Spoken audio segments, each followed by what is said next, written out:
Okay, I'm talking to Dr. Richard Schaffer, radiation oncologist who treats people with Dupuytren's and Ledderhose. Richard, good afternoon. Can you tell me what should people do after they've had radiotherapy? What's the aftercare? What can they do or not do?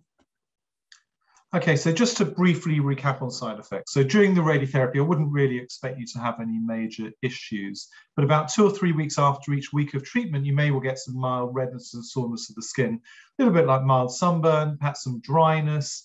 I mean, very rarely the skin might blister if you're really using your hands very hard. But for most people, those side effects are mild. And most people, all they need to do is really a simple cream, things like an E45 or aqueous cream. Sometimes people use creams which contain urea as well. The other thing, if you treat disease on the feet, you might get a flare in the pain. And in my patients, approximately 5 to 10% of people find that the nodules in the feet might get a little bit bigger or a bit more tender, but over a few weeks or perhaps up to a couple of months. And if that happens, you take some simple painkillers like paracetamol, that sort of thing. For most people, that would be enough. But there are some things you should avoid. So most things that you can do. So you can drive during the treatment and after the treatment. You can do normal work, so use a computer, that sort of thing. Play golf, do the washing up, that sort of thing. If you're having your feet treated, you can walk normally, jog or run if it's not painful. But there are some things that you should avoid. So extreme stresses to your hands or feet. So that might include lifting very heavy weights in the gym, or if you do manual work, lifting very heavy building materials.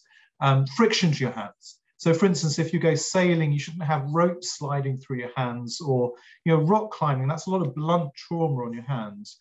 Extreme heat and cold.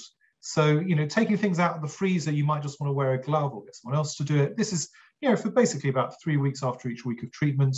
And obviously we're living in a pandemic time at the moment, but if you can avoid alcohol rubs, maybe you want to use soap rather than alcohol rubs at the moment.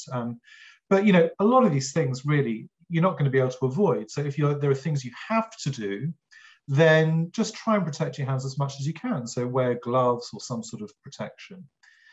So those are things to avoid doing. And then follow-up, of course, will vary between different practices. Personally, what I do, because my patients come from all over the UK, is I send a questionnaire at 3 months, or sometimes I see patients either on Zoom or face-to-face. And for most people, by 3 months, they will have hopefully noticed some sort of response or some sort of stabilization of the disease. And the immediate side effects, such as the redness and soreness, should really at that point be better. But of course, if there's anything ongoing, then I'd like to know about it. So that's why I send a questionnaire. And of course, if I need to, I would see people in clinic or by phone. If over time the disease gets worse, then it really depends on the pattern of worsening. So if it's on a hand or foot that hasn't had treatment, then that's a separate issue. We can certainly talk about treatment, which would be separate to the initial treatment. There's no reason if you've had your left hand done why you shouldn't then get your right hand done fully.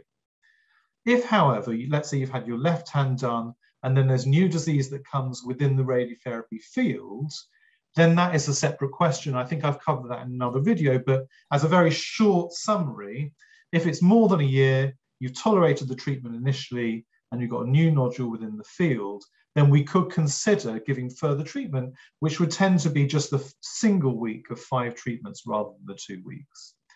So that's something that we would discuss. If, however, it's worsened so much that your finger is contracted, particularly if it's more than 20 or 30 degrees, then at that point, really, it's a matter of going to see a hand surgeon to consider how they would release that contracture. And of course, there are various ways they would do that, including fasciectomy, so proper surgery, a needle eponiotomy, and perhaps zyapexis if it's available. Thank you, Richard.